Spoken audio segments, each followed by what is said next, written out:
For Eric J on Sports, I'm Eric J, and this is what I think. During the 2021-2022 NFL playoff season, the Buffalo Bills, led by Josh Allen, played the Kansas City Chiefs, led by Patrick Mahomes, in what sports reporters and analysts like to call an instant classic. The teams traded scores back and forth, with each team scoring 2 touchdowns in the final 2 minutes of the game to have the game end in a tie. The game went into overtime, and the Chiefs won the toss. The Kansas City Chiefs, having just shredded the Buffalo Bills defense for 2 touchdowns in the last 2 minutes of regulation, proceeded to shred that same Bills defense again, go down the field and score a touchdown and win the game. Now, keeping in mind that the overtime rule stipulates that if the team that wins the toss scores a touchdown on their first drive of overtime, they win the game.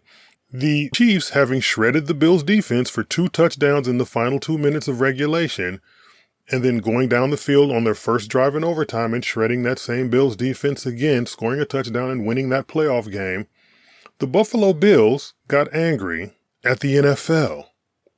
Oh, it's not fair. Josh Allen didn't get a chance to touch the ball in overtime. How can you let the Chiefs just walk off with a win like this when we don't even get a chance to touch the ball? It's not fair.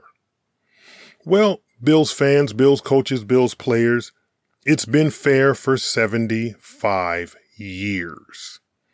The NFL has always had a sudden death-ish overtime rule. It used to be that if you scored on your first drive, whatever kind of points you scored, whether it was a field goal or a touchdown, or even if you're the defense and you manage to score a safety, if you score points first on your first drive, you win. If on your first drive of offense in overtime you don't score, then the other team gets a chance with the ball, and if they don't score, then the game continues. Or if they score, they do. That used to be the rule. But then the rule was changed because people said, oh, well, it's not fair to win the game on a field goal. We're putting the game in the hands of kickers. Okay, fine. If you get the ball first and you go down the field and you score a field goal, then the other team gets a chance to score. If they score a touchdown, they have just beat you even though you scored first in overtime.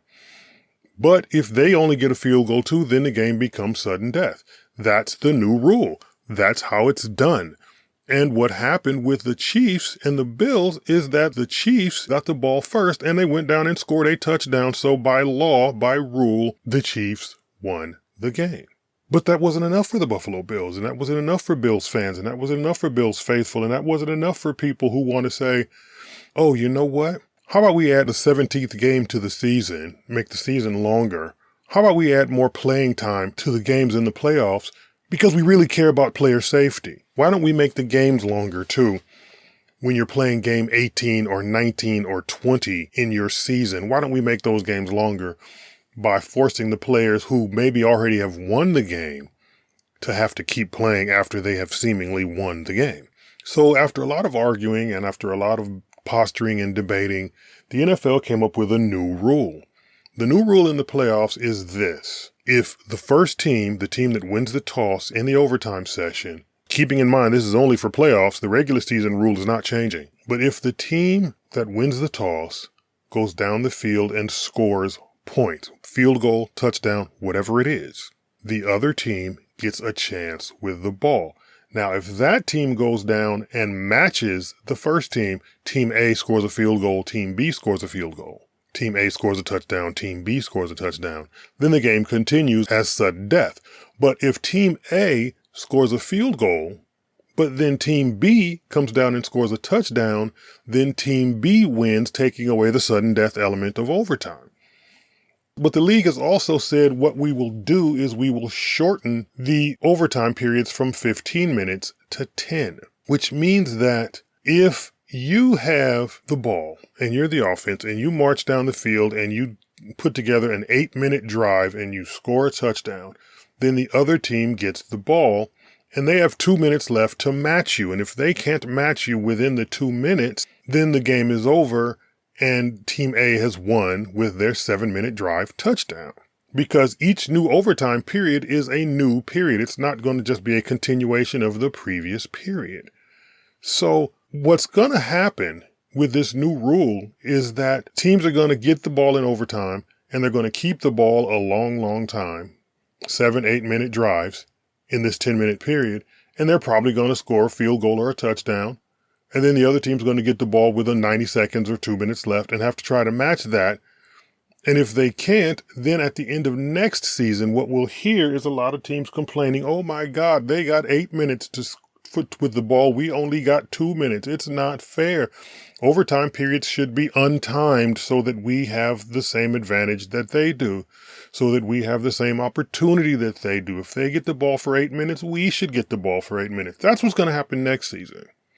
Next season, some team is going to get the ball in overtime in a 10-minute period, put together an 8-9 minute drive, score a touchdown or a field goal, and then the other team is going to complain because they didn't have enough time in that 10-minute period to match them. Because once the period is over, the next period becomes a brand new ball game.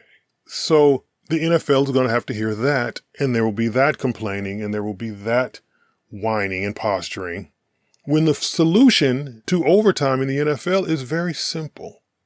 Very simple. And the reason I do these videos is because I learned a long time ago, someone told me a long time ago, that if you can't offer a solution to a problem, then don't complain about the problem. So I'm here to offer a solution to the problem. The solution to the overtime problem in the NFL is this: win the game. Whether that means win the game in regulation or keep the other team from scoring. The Buffalo Bills issue is not the fact that Josh Allen did not get to touch the ball in the overtime period against the Chiefs in the playoff game. The problem with the game was the fact that the Bills defense gave up 2 touchdowns in the last 2 minutes, not helping out the offense that also scored 2 touchdowns in the last 2 minutes. And then that same Bills defense turned around in the overtime period and got shredded a third time. 3 drives by the Chiefs, 3 touchdowns against the Bills defense. And this Bills defense is in the playoffs. The answer to this is just win the game. Play defense. Get a stop.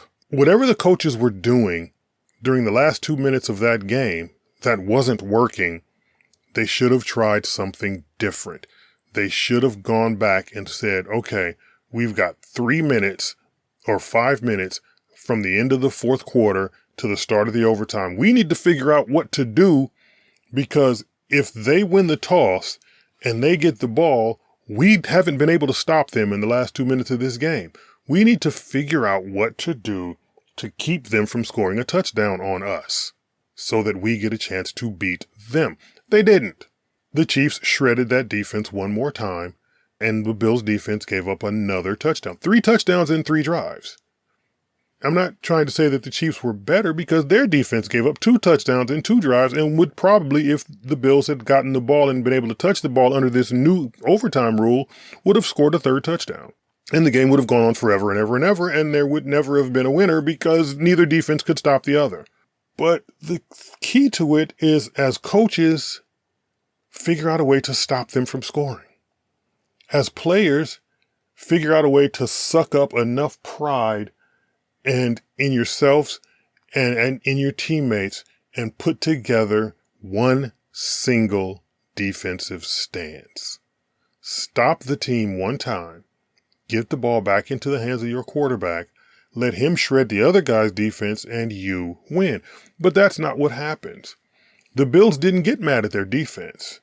The Bills didn't get mad at their defensive coaches. The Bills didn't get mad at their defensive captains. They didn't get mad at their defensive players. The Bills got mad at the league. And the old saying is, the person that yells the loudest gets fed. So the Bills yelled the loudest. So they got fed by the league. And so this year, what will happen is they'll get into a game, possibly an overtime game in playoffs, because like I said, this rule is only for the playoffs. It's not for the regular season. There will be a game in the playoffs, maybe featuring the Bills, and they will score first, and then the other team will score after them and match them. And then they'll get the ball back, and then they won't score, and then the other team will get the ball back and they will score, and the Bills will lose.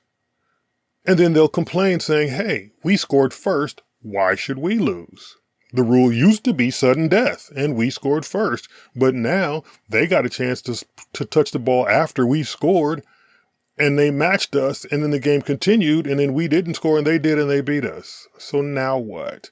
And that's going to happen too, because we only want the rules to change when it benefits us. If it benefits someone else, like the team that will play the Bills at some point and defeat them in the playoffs because of these new rules, when it benefits the other guy, we don't like that new rule very much. So then they'll go complaining to the league again, and the league will say, you know what? Maybe you're right. Let's go back to the old rule and let's come up with a new rule. How about we just play the quarter as a full quarter? And that will happen. And then, as I said, some team will take 9 minutes to score and the other team will only get 1 minute and they'll complain about not having enough time. Or one team will score and the other team will score, and then one team will miss and the other team will score, and then the team that won the toss will actually lose in the overtime, even though they scored on their first drive. We'll never be satisfied. As coaches, as players, as fans, we'll never be satisfied. But for some reason, we were satisfied for the first 75 years of the NFL. Now, all of a sudden, we're not satisfied anymore. We want these players to play an extra game, and we want them to play more time in the overtime periods.